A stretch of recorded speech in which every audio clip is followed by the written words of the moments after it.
Welcome to the 4 F's with Jeff.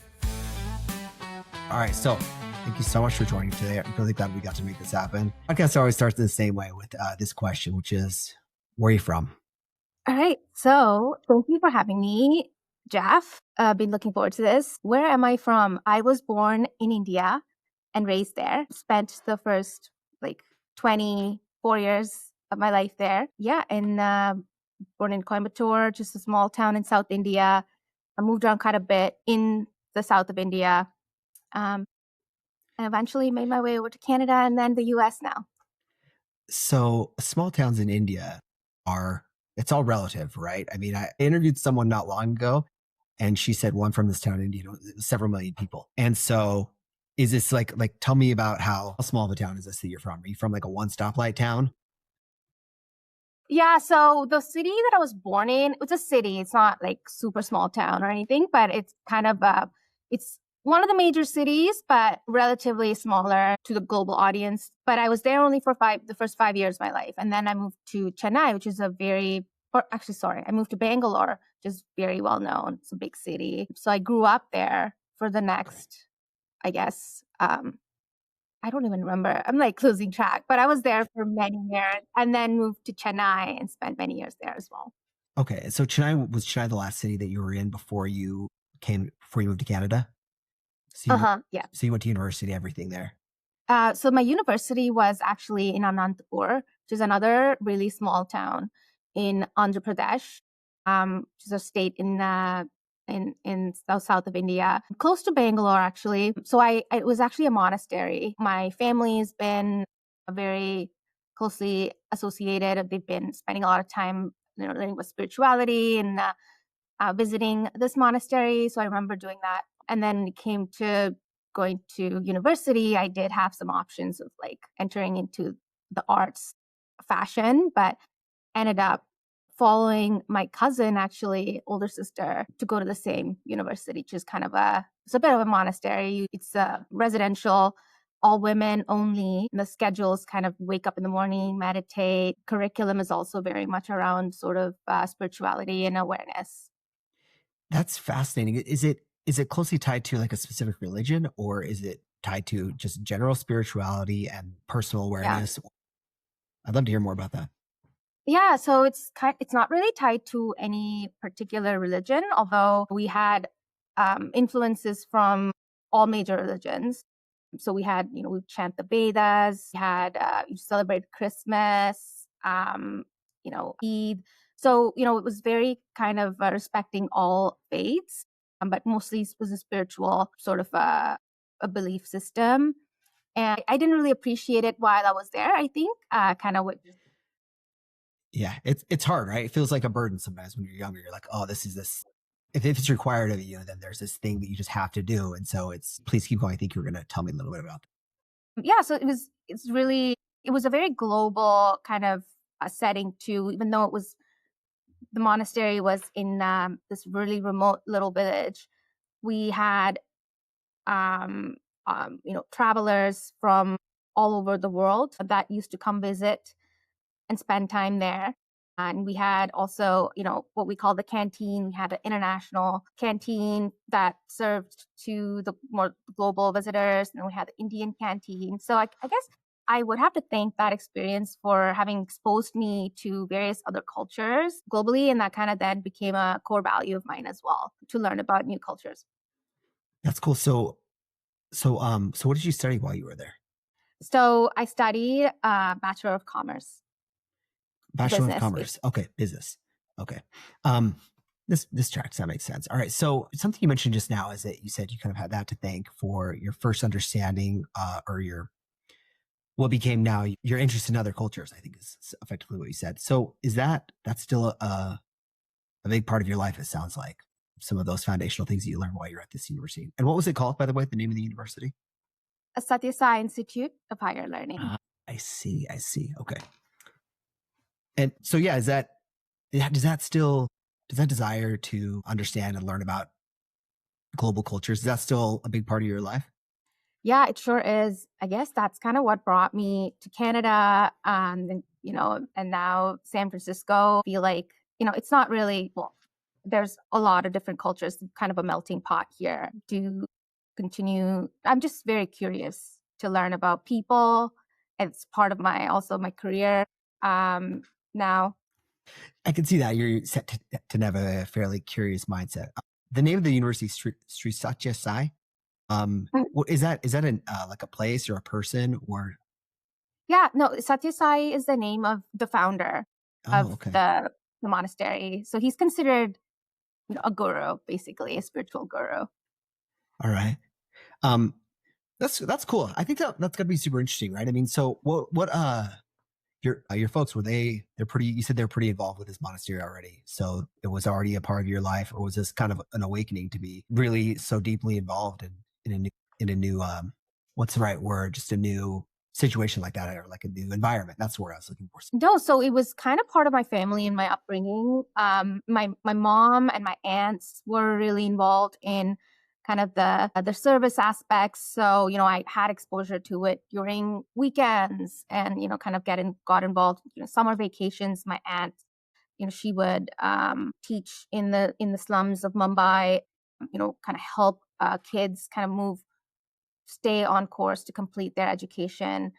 And so yeah, I guess it was just part of my life, it's part of my environment growing up. So it wasn't really an awakening as such.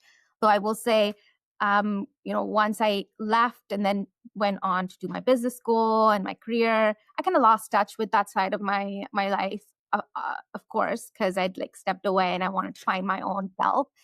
And I do think I've sort of had a return back in the last couple of years to, and not directly, but kind of in my own quest for, inner peace, kind of came across a lot of books, reread books that I had read back then, in my early 20s. And they started to make more sense to me now, having had that journey over the last 20 years. And so I guess now I'm kind of in an awakening. I like that full circle moment there. You mentioned, when you're kind of when you're moving through this, I think you said your aunt was involved there, and then, doing volunteer work on the weekends. Did you hate that though? I mean, that's a lot, right? Like you're a kid and you're just like, you're getting dragged along to this volunteer. It's one of those things you look back and like, that was really cool. I learned a lot about myself and it's impactful now. But in the moment, you're just like, it's terrible, right? Or was it? I don't know. I should ask. Was it one of those things that you liked back then, or was it one of those things you kind of only appreciate now? The volunteer stuff I actually really enjoyed. That because it's because you're a good person. That's why. See, that just tells the difference between us here. Like, yeah. Well, there was other things that I didn't enjoy. We had bhajan singing on the weekends too, where we'd like sing musical beats, and I had to sing. And I had a particular. I guess I consider myself a good singer, but then I would forget the lyrics. It was just too much stress, and so I did not quite enjoy that aspect, but. The service aspect was fun because we were interacting with other kids, and there's a people element that I always just lit up when it came to like, learning about other people, learning about what they're up to. So I honestly really enjoyed it. The other thing too, I continue to do it later on in life, even after I grew up, because selfishly it made me feel really good. And that was something that during university we had learned about. It's so easy, the comparison game of like always when you're in the material world, to think about, I don't have this, comparing yourself with others who are doing better, supposedly appearing to do better. And then when you sort of help others that are in need, it's sort of, you end up feeling good about yourself at the end of the day. So it's selfish, but I think it's kind of, it's interesting because it's so counterintuitive, right? Like if you think about like, well, what I would be the most happy or feel the best about myself and things if I was just, pursuing what I think is going to make me happy. But then ultimately you find the most happiness, but doing things for, when you find the most happiness in service, I guess is what I'm saying. And I think that's 100% true, by the way. But also that's a really interesting and I think probably a powerful lesson to learn. It sounds like you learned it at a fairly young age too. And that's cool. And you say this goes back to your roots with your doing service with your aunt. yes. That's neat. So she was a pretty big part of your life then as well, I guess. Yeah. Yes, she definitely is, still is. She's just she's a person that just has I think so. She didn't really have. She wasn't. She wasn't a very good at school. She would agree with me that she would say it herself. So she didn't. I don't think she went to university or like higher education, but um, and she's like pretty petite woman too. She's like 5'1", and but like her involvement in the community and just being such a force, bigger than herself in her family. She's a homemaker, so the things that she ended up, the impact that she ended up having was so inspiring for me to just watch, and like her dedication. A lot of times, my mother used to go was in the corporate world, so she was in business. But seeing both the women operate in very different styles, and then the impact that they were having was a huge influence on me. That's an interesting contrast. I mean, I'm assuming to be able to see your mom in the corporate world and your aunt is also a big part of your life as a homemaker, but also both having just a significant impact. I mean, can you tell me a little bit more about that? I mean, how that's kind of influenced your road and your path forward? Yeah. So I haven't really thought about this until now, but I'll Let's try try. to like. Yeah, let's try. I think. If it sounds terrible, we'll cut it out. No worries if you don't like it, or if you just don't. Also, if you don't want to talk about it, if you're like, Yeah. I haven't thought about this, I don't want to talk about it. That's fine. Cut it No, out. we can talk Fine. about it. Let's Okay. see. It's just brought, again, I think, just a lot of respect for women in particular, dealing with whatever cards that they're given, right? So, with my mom, she actually she met my dad at work, and 'cause she always really wanted to be a homemaker. But she ended up in this really big, she was at Unilever in India, and she worked there for 30 years. So she ended up doing a lot of cool things that I think, Yeah. during the course of her career, she was inspired, and she probably had a bit of a push-pull dynamic with it. At some point, she just wanted to retire. But look at her now, she's retired and she's still like serving at the monastery. So I feel like there's that constant need for her to be busy and do things with her life. So I guess watching her, that's definitely rubbed off on me in terms of like I need to make every day be meaningful. Although I'm not that intense, I will have to admit, not as intense as my mom. But my aunt, seeing her just so entrepreneurial and so service minded, and kind of she operated with that perfect balance. She still does, with of like surrender and initiative. So that's something that we all kind of struggle with. I struggle with surrender a lot, especially in the corporate world, right? But she's struck that balance, and then she's had so much success. She's had people in Bombay where she spent a decade. She was pretty key member in the volunteering circles that she was involved in. And that gave me kind of that confidence that you don't need credibility. You can just go do whatever you want and be great at it if you had the dedication. So I love this idea of you can just go and do whatever you want, because I think that's so true, right? I mean, you can just go do it. Like you can go do it, and you might not be the best at it the first time you try, but you can just do things. I think that's really neat. So look I'm not, I, I'm not from India, obviously, no surprise to anyone, but are there any other social dynamics that come into play, like that you're thinking through? Here's let me rephrase the question. Look, we know that there are extra complexities and hurdles to being a woman in tech, right? And there's no way around that. There's extra complexities in the business world to all of that.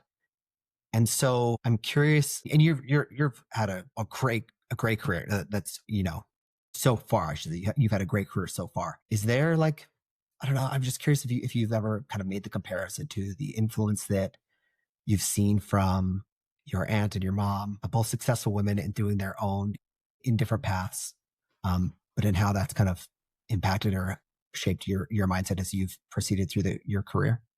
Yeah, I guess, I will have to say, when it's been, I've had times during my journey where I've had a lot of confidence. I knew I could take on anything and crush it.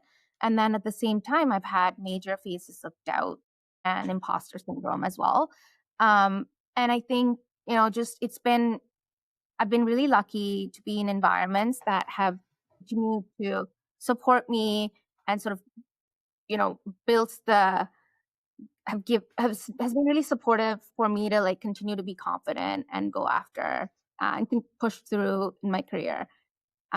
So yeah, it's I wouldn't really. I'd say they were both my parents, both my aunt and my mom were ambitious, but I wouldn't really. They weren't like planning like 10 years, 20 years. Like they weren't making moves, And so from a cultural standpoint, I remember when I was thinking about this next opportunity in San Francisco and I was still in Canada and I was talking to my mom about it, she didn't really understand. She's like, wait, why do you need to, why can't you, why aren't you happy here? I thought you were happy. So that was kind of the mindset that I was raised in. But I will say my dad was been the bigger influence in the ambition side that I bring. Coming back to your question of like the corporate world, especially in tech, I would say just it's been the inner confidence that were instilled in me that kind of still just, I still operate leading with that. I've had times where I've had doubts, and it's funny, and I would talk about it earlier in my career, talk about it with my mom, and she would always be like, yeah, but you're still figuring it out. So it was kind of like I had that support system from her. I think she's still my biggest supporter, even though she doesn't really. She got sometimes like, wait, that sounds very risky. That sounds very stressful, but she's still there to support me. So I really lean on that, on my family on that front. But I would say a bigger influence in tech has been other women and my mentors and men too, male mentors and managers that have shown me that they don't really see me as a woman or a man. They don't differentiate that in that way, but are more focused on impact, but at the same time come in with that empathy and understanding of what sometimes I have to deal with. I think that was a really great explanation. Thank you.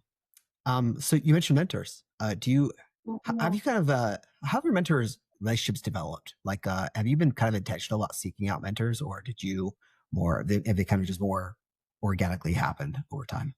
It's been, I guess it's a little bit of both. I've intentionally in the earlier have tried to seek out mentors that can help me get to where I wanted to go next. If I wanted to get into sales, I sought out mentors that could help me in that journey. But and those have panned out really well. And I'd say also at the same time, I've had my managers kind of say, hey, I identified this could be something you might benefit from having a conversation with this person about, and maybe she could be your mentor if you guys hit it off. And so I've had one person comes to mind where, when I was in Canada, she was on the other side of the country in Calgary, and she was my mentor for 3 months, very specific to a new role that I'd taken on. And then that relationship blossomed into now we're like really good friends. And she came down to visit me in San Francisco. We went to this concert, Green Day concert. So, I feel like it's been both, it's been a mix of both. A lot of the times it's also been informal mentors that, they're just, back when we used to be in the office a lot more, we would just have some jokes, talk to each other. And then suddenly next thing I know, I'm talking, this person's now helping me negotiate or go through an interview process. So it's been a mix of both. So I would say every single moment you're interviewing. So make sure to be your best or bring your best foot forward. I think that's a piece of really good advice. I'm also hearing you describe how you're just really prioritizing relationships. I mean, you didn't say it directly, but you talked about it earlier on and in a couple of different ways. And would you say that that's accurate? Like, are you pretty, like I make a jump here, so tell me if I'm way off, but it just feels like you're pretty relationship centric. Like you really prioritize that. Yes, I try to. I try to consciously prioritize relationships, although it doesn't always work out that way, especially if you're, on a deal that needs to move forward. Sometimes, it doesn't, it's not top of mind for me, but I will say from experience, it's always served me best to make it a priority. I think Because, at the end of the day, we're all working together as humans. And it's always been better to lead with your heart. Yeah, I like that, but that's not an easy thing to do. Like I think that's true. I also think like that's like leading with your heart, that facilitates connection, but it also, it's a brave thing to do. I think it takes to be vulnerable. It takes a little bravery. And so anyway, I like that. All right. So we were, if we're going to come back to from a timeline perspective, we were talking a few minutes ago about, and by the way, I always go off in these side tangents. So thanks for just, following me down this rabbit hole, so to speak. Yeah. So a few minutes ago, we were talking about, you were at the university studying commerce, and then, you finished your degree. And did you work for a while in India, or did you move directly to Canada? Yeah, no, I was working in India for a few years. So I started out in an asset management. Was that? No, I actually did like 6 months in like back office accounting firm, which was just like sucked so bad that I cannot. one day I just was like, I can't believe I'm doing this. So I literally quit the job. Wow. Like decided on the day out. I'm like, this is a waste of my life. Can you talk me through that? Because I think that's really, really important. And I think it's important for a couple reasons. One, like the ability to know, look, this isn't serving me. And then at that moment, look, you knew that was the right decision at that moment. You were 6 months in and you were like, I don't know. Can you just kind of bring me back to that moment and what it was that helps you realize I'm ready to move on? Because it's also a big, like that's a big leap of faith at that moment to just be like, oh, well, sorry, adios. Gotta go. Yeah. Yeah. So it was, straight out of my undergrad, I had a lot of my high school friends who had gotten back from my monastery into the material, like outside world, as I'd call it back then, because we didn't have phones. So it was like 3 years of just complete like vacuum. I had like came back and I was at a department store and I was like staring at all of these like aisles, like, oh my God, it's like a little, like I was like a kid in a candy store, but it was just like, whoa, so overwhelmed. But so anyway, I got this job pretty quickly and I realized a lot of my friends were planning on doing their masters or, they were kind of, or they were in their like engineering, like little more more serious types of roles that, I always knew that I wanted to do my MBA. That was kind of the plan. But we do need some experience to do your MBA. You can't just immediately jump into it. It's better if you do it that way. Sure. Yeah. I guess I don't know what I was doing. It was not. Wasn't something that was thought through. The role was just so mundane, and I remember I wasn't learning much and I was not great at it either, to be honest. It was very like numbers heavy. But I really had a passion. I wanted to be in finance for some reason because it sounded cool. But I'm very right brain now. I realize I'm more a creative person. So it was just really not inspiring me. And I remember really clearly, it was, I think, Christmas Day or the day after Christmas. And, a lot of people were in the office. And I was just like doing my job and like working on this thing back to back. Like I had like a few requests to complete before it was. And I just had a moment of like, I could be so much better than this. And then I just made that decision and then sent end of the day, I like sent out the resignation email. Wow. So did you have a backup plan or were you like, were you, like what? No, I didn't. And then I actually ended up really regretting that decision because I couldn't, but that was very short-lived, the regret. And like so I quit that job and then I don't think I worked it took me about 7 months to find another job. And I actually had to move cities to get this other gig, which was nice, but it was a long time of and then I tried to I got into a business school in Australia at that point because I really wanted, with my global mindset, I really wanted to travel and live somewhere else. I did get an opportunity to work for a company that required me to travel to Europe a lot, but I didn't take it. I don't know why at that point. I was like, no, it's not in finance. So it wasn't important enough in my mind. So it was, and then when it came to moving to Australia, I did get into business school, but my mother was like, she was not very happy about me making that move on my own at that point. She considered me too young.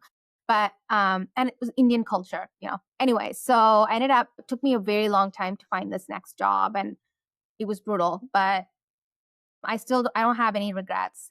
I learned a lot more during that time doing nothing than spending my time wasting it away in that other job that sucked my soul. What was it? I mean, that's really insightful that to say that your last statement that you learned a lot doing nothing, because I'm guessing that, I mean, what was it? Were you really just like, I mean, did you spend some like time in meditation or like self-discovery or yeah, Yeah. what was it that allowed you to learn so much about yourself in that period of 7 months, which is a good long time, but I mean, Yeah. yeah. So I was not meditating at that point, Okay. but I came out, I finished my undergrad, during which time I did did meditate. But when I got back, moved back in with my parents, it was really just, I was working out, getting back into like a routine, and I was very focused on what I wanted to do next. And, I knew I wanted to do my MBA. So it was mostly around like that, Okay. the applications to get into business school, which served me later when I retried a few years down the road to go to Canada. But yeah, that was kind of what I was doing. I don't quite recall, but I remember it being very, it was a very sad, like frustrating period of my life. I, I feel like, tell me if you feel this way too, but Mhm. I feel like a lot of times looking back in my life, when I feel these sad and frustrated times are times when I feel like I'm not making progress. I feel stuck for Mm, some reason. And so was there any of that there? Like you were just like trying to, 100%. because yeah. Yeah, 100%. It was also the fact that, it was at that time in my life, I was comparing myself to everybody around me. Mm, And, I was like, oh, these people went to law school. Everybody's life seemed to be moving forward. And yeah, mine was just, I was not doing much. Like, I didn't have, and I regretted everything. I was also in a bit of like that. I was blaming my undergrad experience because I didn't really have campus recruitment that all of my friends had that went to regular universities. And so I was like, oh, and I guess, I was also questioning my relationship with like the higher power at that point. I was like, oh, I dedicated so much time to like go learn about spirituality, and look what it's got me. But, now I look back like 20 years down, I'm so grateful for that experience. I have so many different tools, and I think it really prepped me for my life. As I think we all kind of have we don't appreciate our lives as much, and like things that the obstacles and, the tough times, you don't really appreciate it. But totally. yeah. So Totally. I was just an early 20s, really annoyed, frustrated, sad, very moody person living with her parents. But I mean, now you're not at all that. You're not, you're like so happy and you've moved right through it. And I love that you can look back and see it, and see both sides of it. Hey, yeah, this was part of my life. That was all of those things. And also I can appreciate the value that I learned from it. There's something to that. I think that says something about you. I like that. Okay. So you made it through that thing. And what was your next job that you moved into after, your, this rough patch that you were in that required you to move cities? Yeah. So then I moved to Bangalore and I worked in this investment asset management firm. It was right in 2008. So I'm going to Oh, date wow. myself Yeah. here. It was right during when all the banks were collapsing. And I was our portfolio was mortgages. Oh, wow. So I was working directly with Fannie Mae, Freddie Mac, and those were and JP Morgan and Goldman Sachs. So it was like a very interesting time. Every morning we'd like read the newspaper and I'm like, oh my gosh, what's going to happen? And so yeah, and I was hired initially to for more of a people management kind of a role, set up for that. Even though I was very young, that was kind of what I was interviewed for. But what ended up happening is we didn't have any headcount. So I ended up working on a lot of operational stuff that, again, was never my strength, finance, right? Numbers. So it was, I spent 3 years though, and it was great. It was a lot of like high intensity kind of work, but learned a lot again. And also learned a little bit about people management, because I think by like year 2, year 3, I was supervising.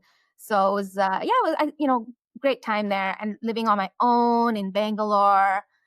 Was a big city in India. Learned a lot about like independence, making, adult friendships, all that good stuff. Man, that sounds like it was pretty like a pretty important stepping stone for you. So you were there for 3 years, but ultimately, did you have another moment where you showed up on a day and were like, I just can't do this anymore, I give one more piece of my soul away? Or how did you make the transition out of this job? So that was a little different from my previous thing, because I'm all about ownership. I hate it when someone else makes like everybody else. Like we really wanted to take ownership of my career. Sure. And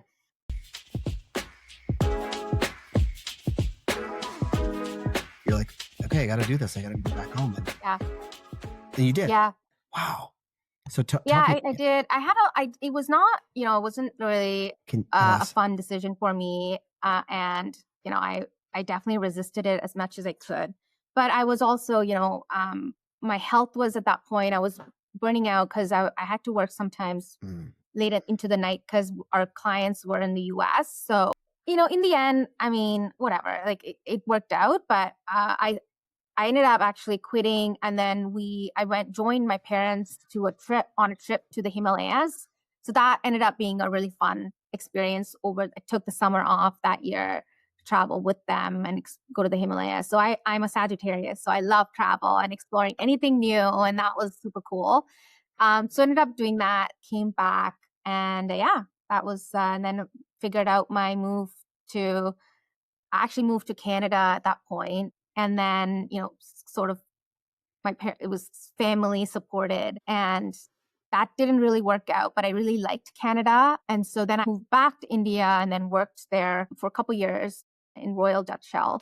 It was a great job, and very close to sort of set me up to my path, my career, because, worked on robotics automations, and not directly, but I got to witness it. And then I spoke to some people there. I'm like, how did you get into this career? And they were all like ex-consultants from Deloitte, or, some really high, did their MBAs. And so some of the mentors there kind of shared their journey with me. And I was like, all right, I got to do this. But I figured out a way to like do some very cool, fun, innovative things that has ended up leading me to my business school in Canada, Ivy, and then my career at Microsoft. Do you want to, is there anything that stands out that you want to talk about from that time at Royal Dutch Shell, that, projects or interesting things specifically? Yeah. So we were, this was back in 2014. So long before AI really blew up, right? But we had a data analytics group there that were figuring out a way to like set up for AI later. And they were mostly at that point, we were looking into robotics, RPA for all the operations. Shell's like global operations were taking place there. So, we had, it was cool. We did some values. I was involved in some value stream mapping exercises where I was a participant. Wasn't really driving, but it was so cool that, the consultants were kind of looking at every single thing we did. I was just very enamored by that. And then also, I would say, really had met with some really cool people at Shell that, I'm still friends with. We ended up moving to the West to do our MBAs together in different parts, but and then I remember being a facilitator for this workshop called, it's a resiliency workshop. And I trained to become a trainer in that just for no reason, because I was like bored and I wanted to try it. But I learned so much from that experience of like, in terms of like resiliency building and how to it's not the circumstances that you're handed, but what you do with it. And then like start to now approach every single obstacle as more of a gift rather than, a pain point. Approaching obstacles as a gift. I think that's probably a skill that's worth honing. I mean, so this stemmed from a resiliency training that you took. I mean, I've never, I don't, I'm trying to think something. So I like that. I don't know. Do you have any, what was it like? Here's what I'm struggling with right now. I'll just talk through my thoughts. I love this idea of treating every obstacle as a gift. And I think that's true. Yeah. But I guess my question is, how do you change your mindset to see it that way? Because I don't think that like, for me, it's true. And it's also, I don't know. I guess personally, I'm interested in, what I could do to look at obstacles in a different way and what you did to treat them that way. Yeah. So it's a pretty long road. I wouldn't say I started to do it immediately, but it's been more of a muscle that I've built recently, quite honestly. And basically, there's this framework that I learned from the internet. It's anytime something disturbs you or triggers you, it's you have to say pause and say, what a gift. So, it's hard to get to that point when things are flying like in your face. But then as soon as I remember it, I immediately just take a breath, pause, and say, what a gift. So what is this moment? What can I learn from this moment? What's the lesson here? Or, how can I look at it from a different perspective? It kind of breaks the spiral. If you're in that spiral and you keep going that way, it feels really good to continue to pour fuel into that fire and like continue to loop. I'm very good at that. I used to be very good at that. So now it's kind of a nice way to like pause and then break it and then take a step back, not be overwhelmed, and then gives you a bit more of a calmer, first of all, puts your nervous system, regulates your nervous system a little bit. And then that way, then you have all these different options that you could respond with. If you don't do that, then it's kind of, you're in a negative mindset, and then you're only looking and that you're only recognizing the negative, and you're kind of, and I think in general, the world has a negative bias. So we have a negative bias, right? So it's sort of, then you're just kind of perpetuating that cycle. Wow. But I mean, just by giving it a label is enough it's not what I heard you say is just by giving it a label, giving it a name is enough to recalibrate you and then give your mind and your body a chance to reset and then call it what it is. Because you're right. It's an opportunity.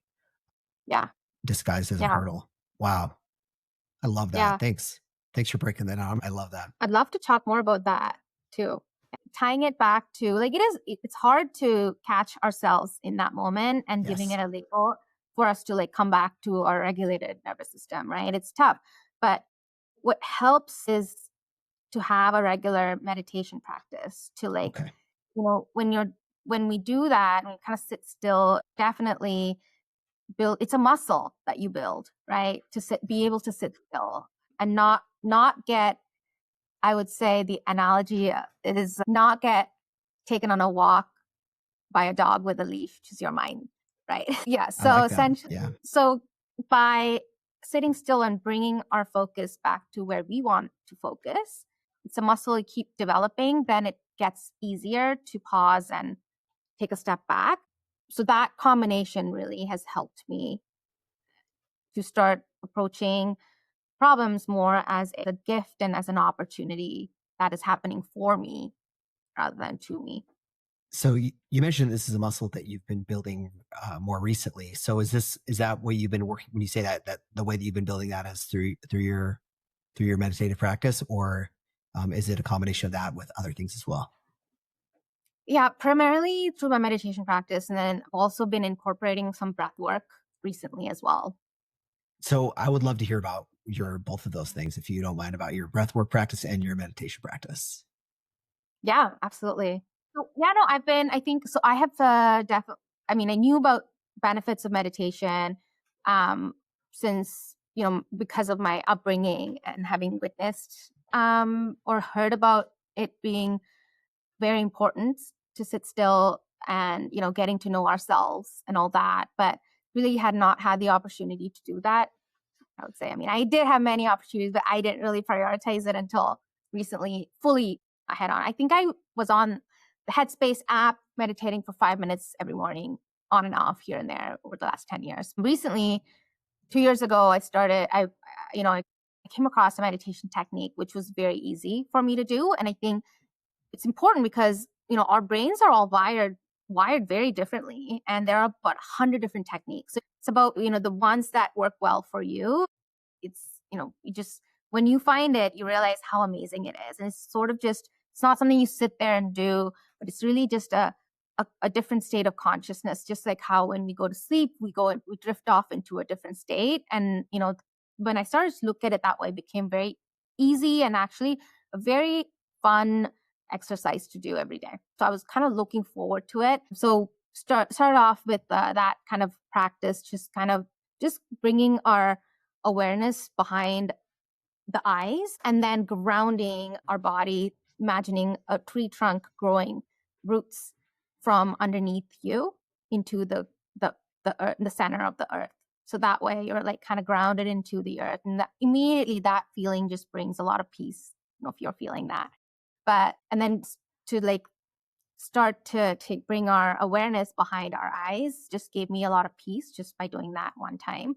And so then I signed up for a little course with the same person that talked about it. He's also somebody who used to work in tech, Jeffrey Allen, now is in Japan teaching more meditation, and energy work. So it stood out to me, and the benefits of just doing that for 15 minutes a day was enormous for me. And just like, how I was approaching my life. And so I kind of just continued to do that. And then I also incorporated breath work every morning. So then sort of dove into the science behind why I was feeling that great. And the benefits of meditation really is about balancing your right and left brains, and sort of, it's just really started to notice tangible differences in kind of my heart rate variability also, and just in general, mostly just my nervous system.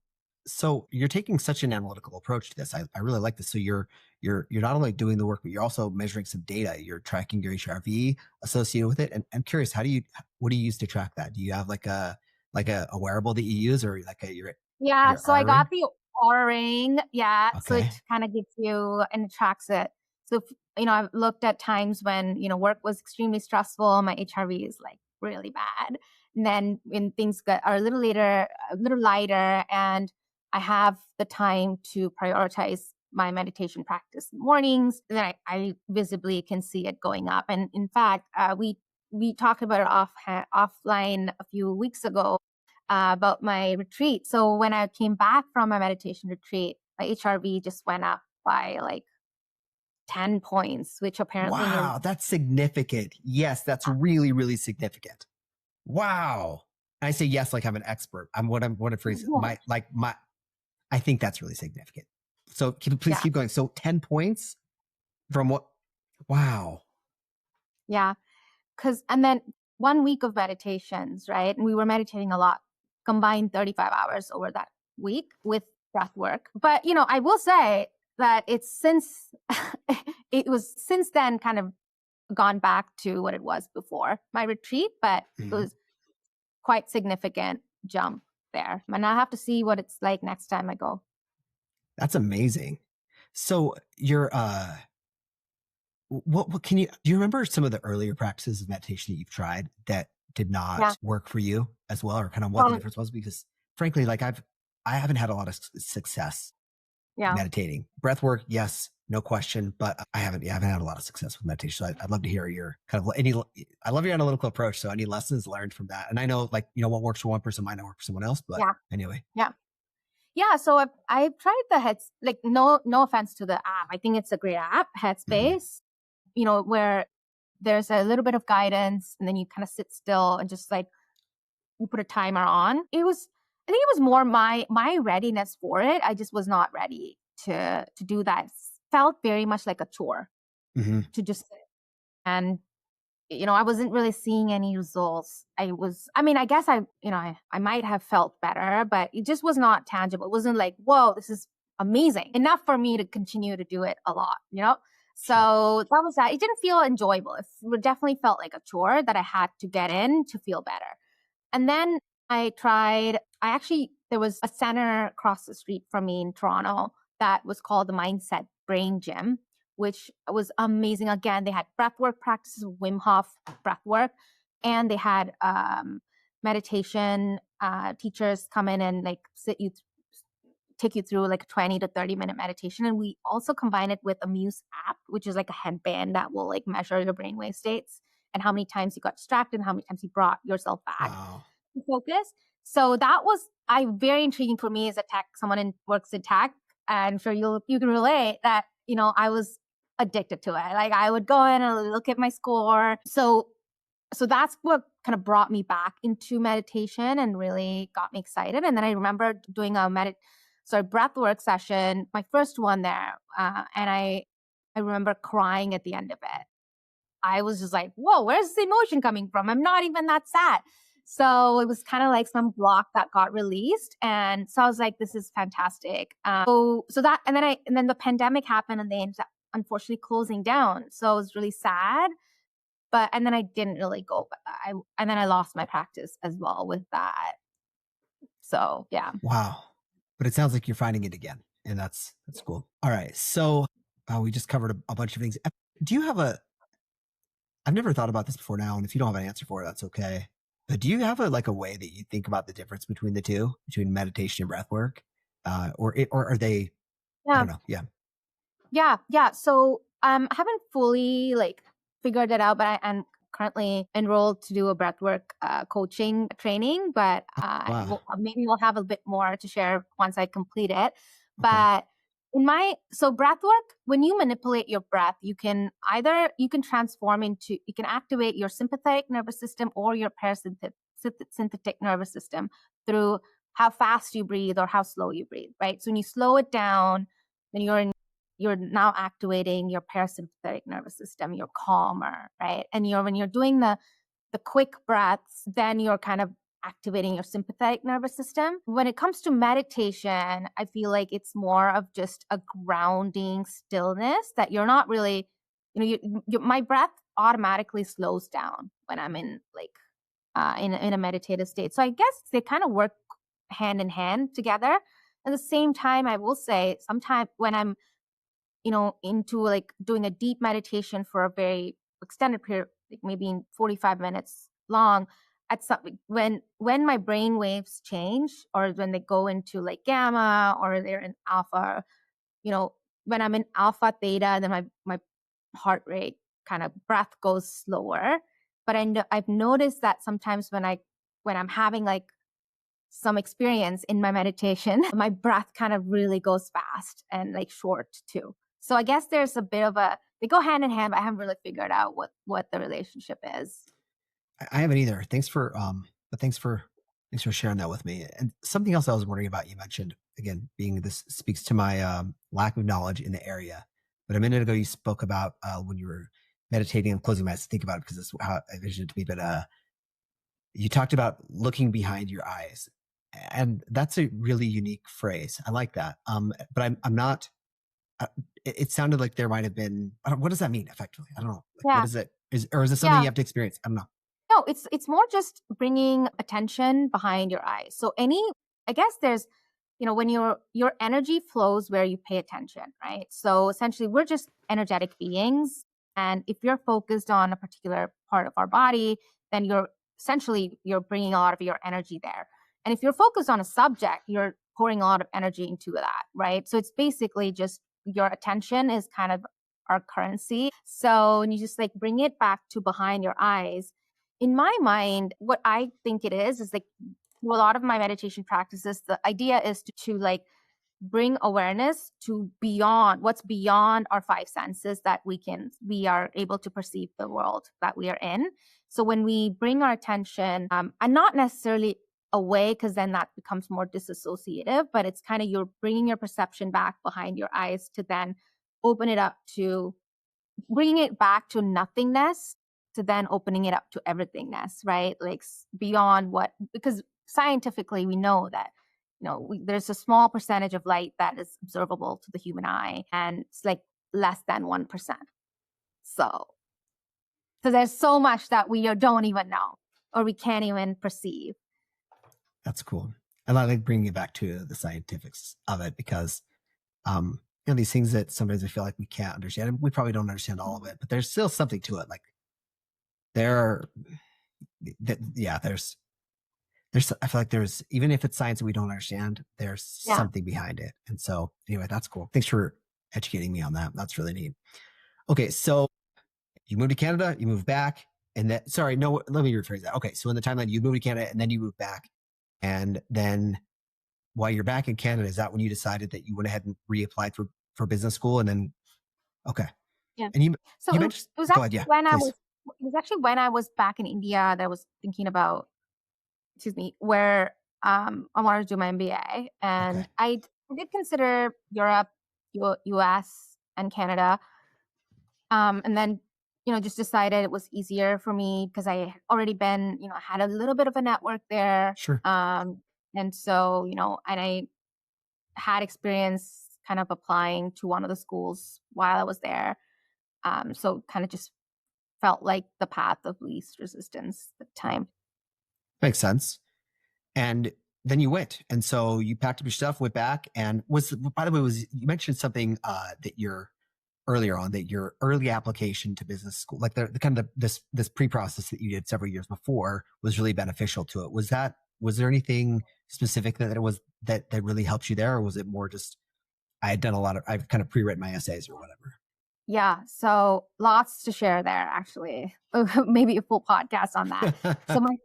So I had just met with so many people, and I was being my salesperson self, reaching out to folks on LinkedIn that I saw had like made it or like had gone to these amazing schools. And my GMAT score was okay, but it wasn't like on the 99th percentile or anything like that. And I remember my math score was so low that I took some time to like retake the exam. Ended up studying only math the entire like 10 months or something. When I retook it, my math score had gone even lower, but my verbal went up even more. So my overall score was much higher, but it was all again because of verbal. So that was an interesting, whatever. But like I had some conversations about like, business school applications that, you don't really like overthink your GMAT score. It's a full application package, right? So, and then I actually met this amazing woman who had been to the University of British Columbia, who had shared with me about how like she had negotiated her scholarship package. And sitting there, I was like, I thought scholarships kind of something that you might end up getting. I didn't think it was even an opportunity to negotiate that. But I didn't know that either, by the way. That's there amazing. You go. Wow. Nobody knew that. And even after I ended up in business school, we were like then talking to some of my classmates, and like nobody thought that could be a possibility. But what I had learned through this woman is that business schools have like this chunk of money that they every year, and then it's during the last few weeks before school starts where they end up with some scholarships that maybe they'd given out to someone and they ended up taking a different school, or they changed their mind or deferring. So you end up, they have a lot of like pools to like then that you can ask for, but they're not going to give you if you don't like, you have to go and do the work for them to be like, hey, I looked at all of these scholarships that are available, and I think I'll be a great fit for this, and that, and this is why, right? And then you just like make it easy. They make the decision easier for them. So that's what I ended up doing. I first got a scholarship for a certain amount, and then I figured out financially I would be so much better with a much bigger scholarship. And so I wrote a specific essay targeting two of the scholarships that were like, 50% scholarships. And then I didn't get either of them, but they brought in a different one that would like bridge me to like get me in. So and then just having knowing that made it. That's amazing. I had no idea that was a thing. I always thought that a scholarship was, if you get a scholarship, you're lucky to have it and you just say yes. And if you don't, then it's not there. But I mean, but of course everything's negotiable. And that's amazing. Yeah. That's a really, wow. Shout out to whoever gave you that tip. That's pretty helpful. So, Yeah, all right. definitely. So you ended up landing at Western University, Canada? Yes. And yeah. And so do you have anything you want to cover while on that topic? Why you're things that I don't know, just things that stand out to you about business school that you really liked. Yeah. Yeah. Yeah. So Ivy actually was, when I was doing my research, was a top business school in Canada, right? It's the best. And it's kind of, the curriculum is very similar to Harvard. So it's case based. And they had Okay. a lot of like the sharing of cases between the two schools. And so what stood out to me was the reputation, and then also the fact that it was completely case based. You're not like sitting there listening to a lecture, it's all interactive. You're actually like thinking like a business leader. And it was a 1-year program. It was a very intense 1-year program. Wow. And it was almost a challenge, because I remember when I was thinking about this, I had a lot of pushback, and like, oh yeah, you're not going to get into that school. That's kind of too high for you to aim. But obviously that motivated me to go for it. So that was my top school that I wanted to get into. I like it. You're not afraid of the challenge. So you went after the challenge, got in, went there, and then you not only went there, but you excelled. So you ended up coming out of there. Well, I want you to tell me about your options as you came out, but I also am curious about this award that you got while you were there. I looked up, it said that you were awarded I have the name here, the Thomas P. Howard MBA Award. And that I think is pretty unique. I got 0 awards coming out of business school, just so you know. There were Well, it was a nomination based award. And it was for somebody who had the most transformation, typically it's given. I didn't even know I was nominated for it, but it was really my classmates that I think just noticed kind of how I had like evolved from like day one to to the last to that point. The advice that I got during the MBA program was, cherish the experience. Don't like focus too much on where you're going to end up. Everyone's going to end up in a great place, like post the program, but really, the experience is like getting to know your classmates, and the networking is the big part of the MBA, right? As they say. So and that was easy for me because I am a people person, and very much enjoyed learning about new cultures. So I think I made it a point to like break out of like my, when you start school, especially as I was not an international student. I've already been to Canada before in Canada, but you kind of end up in the same with the same friends, and you kind of end up being in a clique. And I tried my best, and I've never been that person because I moved around a lot growing up. So I've always been like everybody's friend, so I, so that kind of helped me like learn a lot from other classmates. I don't know. It just, so I guess from a transformational perspective, I guess I came out of the experience I mean, it was I learned a lot and came out quite transformed apparently. So that was nice to see. I mean, I think there's a level where you acknowledge that in yourself, but I mean, for other people to also see that, that really says something. You really put in the time, you really put yourself out there to try to find ways to grow. I mean, I think you can't transform without growing. And so, I mean, sounds like overall it's a pretty great experience. Worthwhile for you, would you say, or was it? Oh, 100%. I owe so much to my experience at IB, to who I am today.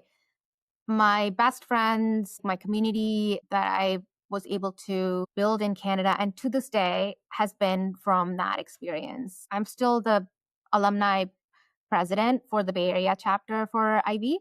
So I'm very much tied to the school, and I definitely want to give back as much as I can, because it's been such a huge impact in developing me from like this woman from India who, moved to Canada with like 2 bags to like then graduating and having the confidence to work in like one of the biggest companies in Microsoft Canada, and then eventually like I owe everything. It was definitely worthwhile. It's neat. Was there, we didn't talk about the experience of moving to North America. Was there any culture shock at all or transition, or was it pretty seamless for you? So I had the benefit of like having a very global kind of environment with the monastery, so I had a lot of exposure to Western cultures before I moved here. And then I also think thanks to like television and like international like programming, like it was, I guess I wasn't fully fresh off the boat. I will say a lot of little things were different, right? Like I think my undergrad experience was in a monastery. It was like in all girls. We didn't have any partying, and like business school, we had like every single night we had a different place to go to, right? So that was a bit of a shock. But and then I would say my biggest traumatic experience in the beginning was like standing in the Starbucks line at like 5 minutes before class began in the Starbucks, and then like not like getting all like stressed out about what to order. That's because that was a very typical fresh off the boat moment for me. But that That's was funny. But you made it through.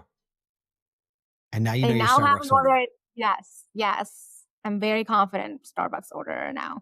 Oh man, but in the moment it feels like a lot, right? Because you're like like in a new situation, you don't know what's going on, and you're just like I don't know, it feels really intimidating. Anytime you're in a new situation like that. And also, you're new in this newer area, and I could see that being something that stood out. That's funny. And a good reference. So after you were at Ivy, where did you land? Did you have multiple offers, or how was that process? You mentioned earlier how, you were feeling how you were lamenting a little bit about how, maybe some of your peers had, on-campus recruiting and all of that and all these offers, and you were frustrated with the place that you were in. Was it a similar experience coming out of Ivy, or I don't know. Yeah. What was the recruiting like there for you and everything around it? Yeah. So my plan really was to get into consulting, and that was, they make you really figure out what you want to do quite early, so you can dedicate all the time to prep and make the transition happen. And then when we had a recruiting season, I actually did not end up with any offers because I was too focused. And then the feedback that I got was that, I was looking for very technical, like I was looking for like cybersecurity risk consulting associate roles that were highly technical. And I guess the technicality was really not, and I didn't have the background either before going into business school to get there. But I kept my options open and decided to actually, one of my friends did get an interview from Microsoft, and he thought the interview experience was great, and he actually thought that I would be a great candidate for that role that he got an offer for, but he was, he didn't think he would. He wanted to get into sales at the time, so I was like, all right, well, let me see. I go have a lunch with this person. And then I had lunch with somebody at Microsoft who was part of the mock hire, was also a mock hire. And that lunch just blew my mind because of the way the conversation was all about what I wanted to do, my personality and my character, rather than the skills that I brought to the table, because there was an understanding that skills can be obtained. You can learn, you take courses to get better at those technical aspects, but really was about kind of who I was as a person and what role would be a good fit for me, in terms of like, so I found that experience to be very unique and wholesome. And so then I thought if everybody at Microsoft was as good as this person, then I would love to work here. And then next few interviews went great, and then I ended up with an offer, and it was perfect, even though it was not consulting initially. But very quickly, I got into Microsoft, and then within 2 years, I moved into their consulting organization. Nice.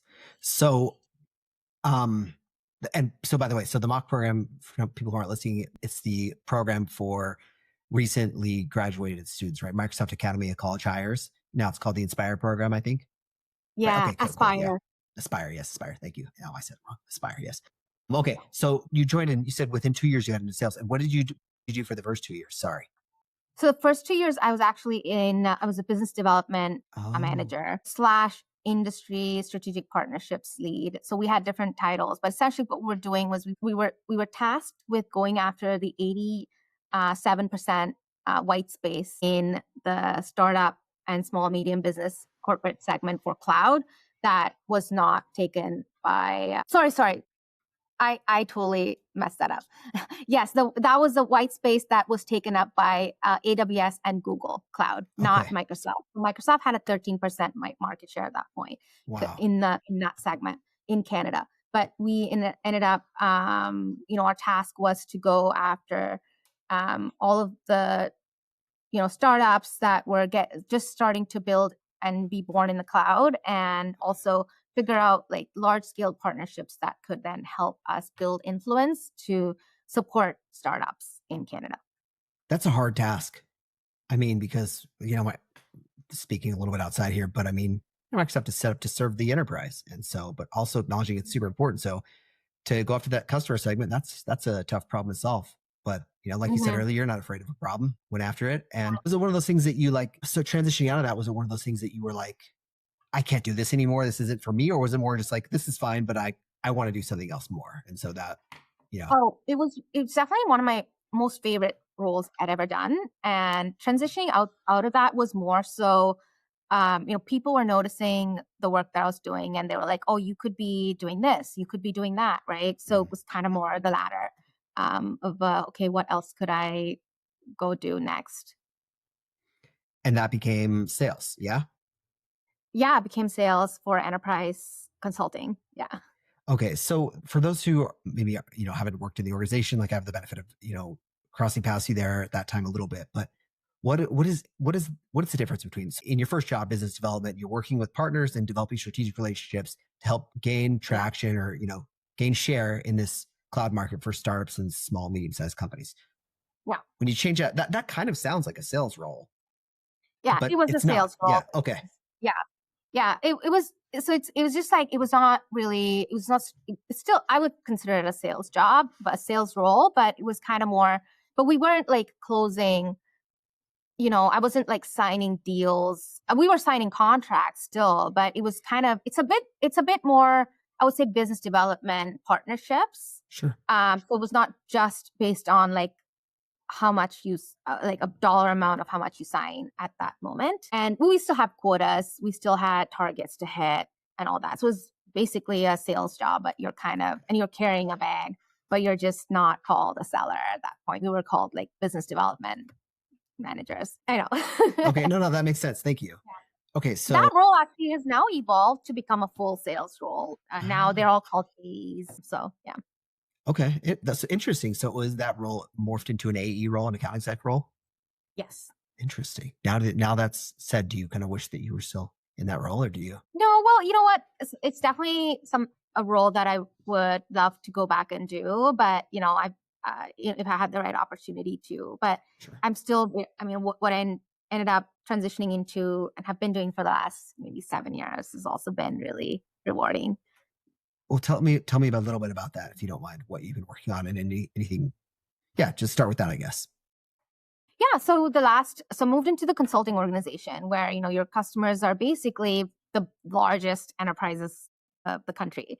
Like the most strategic are the ones that end up utilizing Microsoft for consulting, right? Because, their problems are complex, their problems are more market making that would warrant Microsoft's consulting organization to get involved in. So that in that role, the first year actually was very fun. It was actually my transition year into full sales because the role was to develop the blockchain, AI, and like all the next gen technology pipeline for Microsoft Canada. So it was 2018, 2019 where like blockchain was blowing up, and then AI was still there. AI has been around a long time. It's just that, we now have ChatGPT, but like, we've been selling AI for years. And then, so back then, that was kind of and then next gen modern workplace was kind of the move from Skype over to Teams, right? And then kind of that connective productivity of like incorporating all of your HR systems and like, communication tools in one place kind of thing. So those were the kind of projects that we'd taken on early during that time. Blockchain was great, but we kind of realized the market was not ready yet to start to actually we couldn't monetize it, but gave me good depth into like different technologies globally and like how, how it kind of how the impact of different technologies across the value chain for enterprises kind of was a cool experience. And then, yeah, after that, I ended up in very different solution focused sales roles. Most recently was cybersecurity, and then I also did support, and now my role is account executive for consulting, which is all clouds, all solutions that are retail enterprise customers want to build that are complex and market making. Wow, that's a pretty big breadth of scope there. I have a question for you comparing your experience with blockchain and now what we're seeing with AI. I feel like every handful of years there's a technology that comes around, and everyone gets pretty excited about it. I remember everyone was excited around blockchain. And I also think there's a lot of applicability for blockchain. But I think maybe some of the things that we thought it was going to be, it isn't.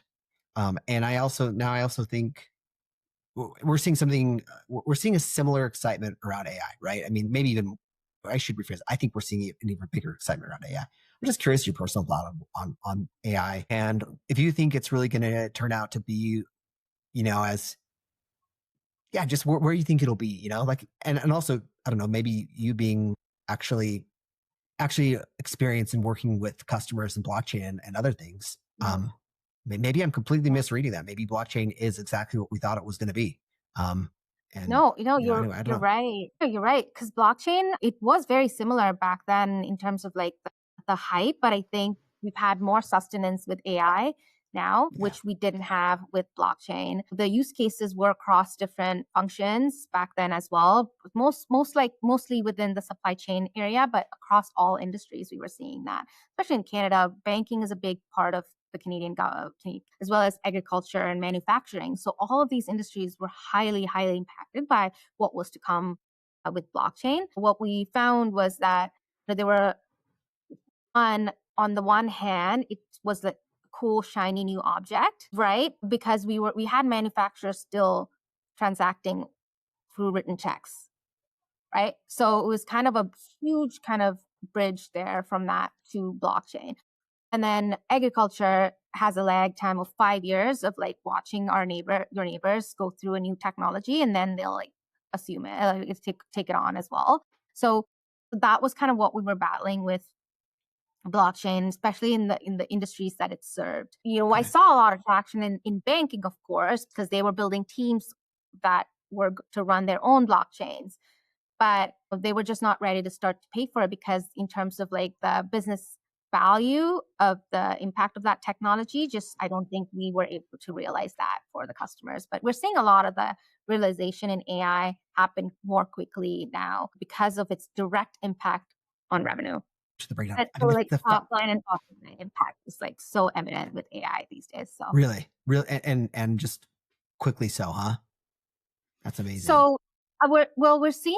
So that's kind of one of the things that we're trying to do is we don't want to take on a lot of the science projects at all. So we want to make sure that anything that we work on is going to serve the customer and it's going to serve their top line, bottom line. So we're trying to get to the use case quickly and use case impact quickly, and then like kind of help with and that's what a lot of the enterprises are also seeing them do as well, which is so it's very positive. That's really interesting. Are there any that you can speak of that right now, or not anything comes to mind? Or also, I want to respect the confidentiality you have, and so. Yeah, we had some really cool announcements recently at Microsoft Ignite with where we've helped a lot of retailers kind of I can speak to some of them where we're helping apparel retailers serve their customers better and making the shopping experience better for customers.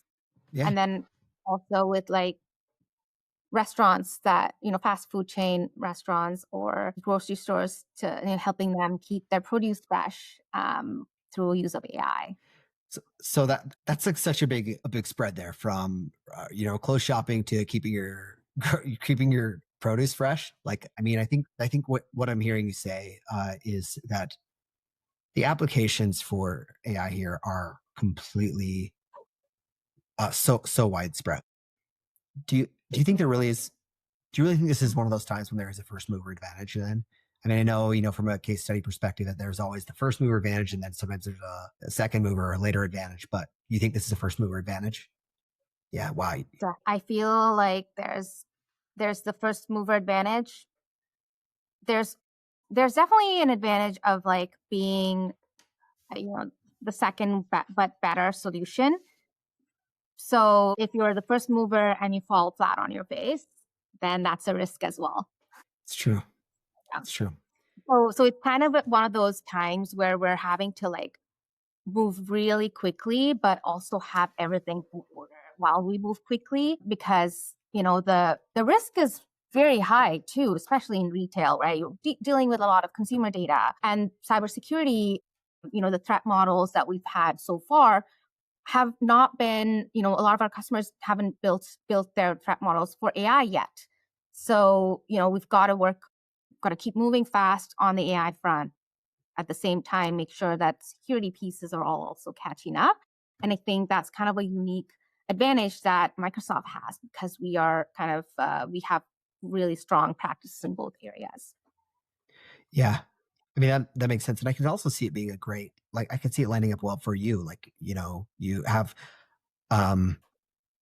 needing to your creative mind, also an ability to work through, keep things organized and solve and tackle problems and build something new. Makes sense why you're succeeding there where you are. All right. So you're busy working at Microsoft, but you have a bunch of other stuff going on too, right? I mean, you're working on a fund, I believe you told me. Is that still in the works? Yes, okay. And yeah, still in the works. Yeah. do you want to talk about that at all? Or is that, I mean, let me say this. You have several things in the works. I know we talked about it separately outside of work, and I'd love to hear about whatever's top of mind for you. Yeah. So the fund is definitely still a very active idea when I have time to dedicate to building it, which I'm hoping to over maybe the course of the holidays, perhaps. But that is, just a passion project that I wanted to embark on after having had or experienced the benefits of meditation and some of the, ancient wisdom practices like breathwork that, but 10, 15 years ago, those were not really considered mainstream at all. But, we're seeing scientific evidence now of like how beneficial they are. So, I'm kind of at this point, I'd love to contribute more to share the goodness that I've received through them with the world, but in a meaningful way. So I found maybe, developing sort of a model where I can either invest in support startups that are building cool things in this area, also being able to help share my, skills in marketing, go-to-market, business development, sales, strategic partnerships. So being able to contribute value as well as investment dollars and bridging that gap of like expertise and investments, financial investments to founders who are in this space is one. And then, of course, also I'd love to connect with just founders in general in the tech space through Microsoft startups, because I just love their entrepreneurial energy and it's just refreshing and fun. I agree. There's something about a startup that has just high energy and it's unique. And, I love this idea of people coming together to work on something that they're really passionate about. And I think startups are all about that. So, and I like your idea of starting a fund around bringing together tech and, these kind of forgotten wisdoms or lessons that we've learned and how to bring now that they're more mainstream. I think that's going to be great. So you're looking for, with your fund, are you raising capital for the fund, or are you looking for companies to invest in, or both? Yeah, both. So thinking of right now more of a syndicate model, deal by deal basis. So I'm kind of still like working on both fronts right now. But yeah, totally agree with you on kind of the startup energy mindset, which is why I also really enjoy talking to you. Oh, well, thanks. Yeah, it's been really fun. So, all right. So, but that's not the only thing you have going on though. I mean, you're also doing, I mean, you're volunteering and you are doing some mentoring on intro. And Yeah. how did you get connected with that with intro? That's not the name of the company, right? So Intro yes, that's the name of the company. Actually, it was one of the either the founders or the early investors was Alexis Ohanian. So from he Reddit. Isn't he founded from Reddit? Reddit. Yeah. Yes, yes. So I kind of that's how I heard about it, and then I'm a huge just fan of his and kind of his mindset, and now he also has a fund of his own. So I kind of just came upon it, and I realized, hey, what a cool concept of like gaining like wisdom or just a contact connection with someone you never thought you could cross paths with and he's created that access for every single person. And around the same time I was getting so many requests on LinkedIn from like startups and just mentorship requests from Ivy and like my undergrad, and it was getting really overwhelming.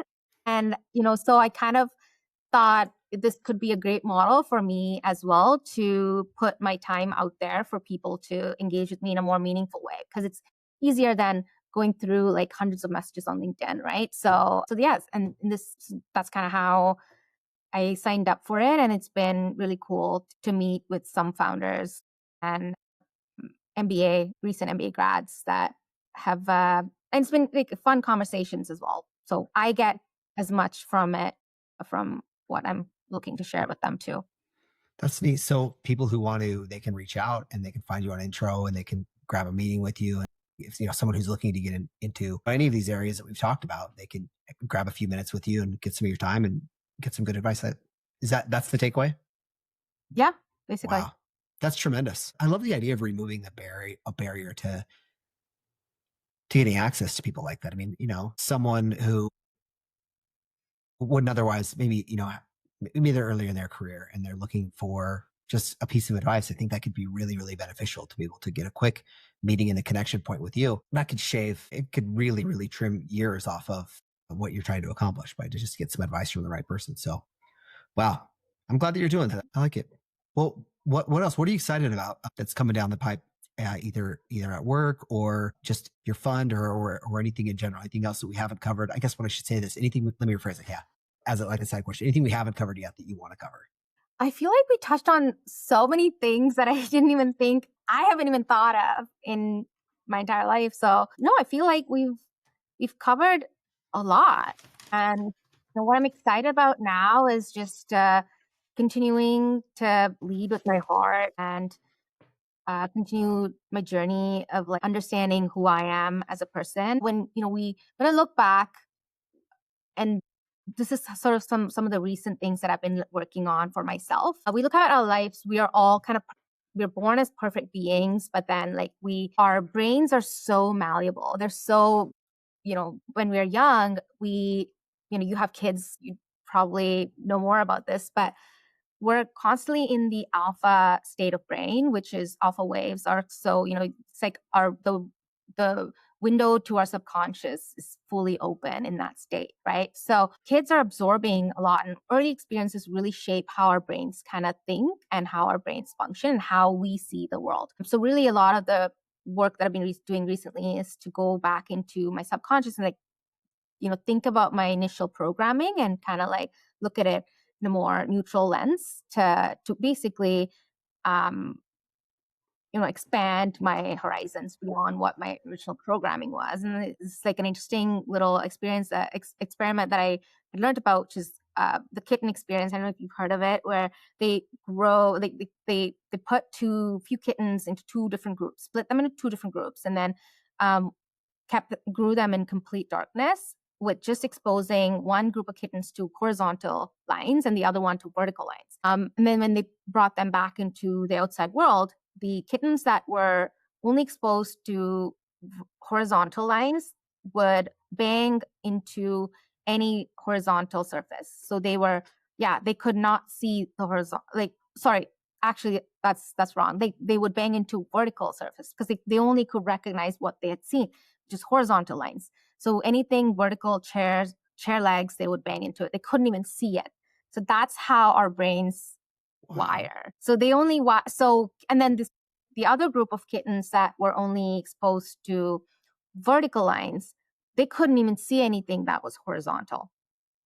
So they would bang into like furniture that was like horizontal, right? So if that's how brains work, then imagine what we've sort of been used to through our early experiences. Anyway, so that's kind of what I'm excited about. I'm excited to like go, spending as much time as I can in like that calm state, which then helps you reprogram your subconscious to then allow yourself to have an even fuller life, basically.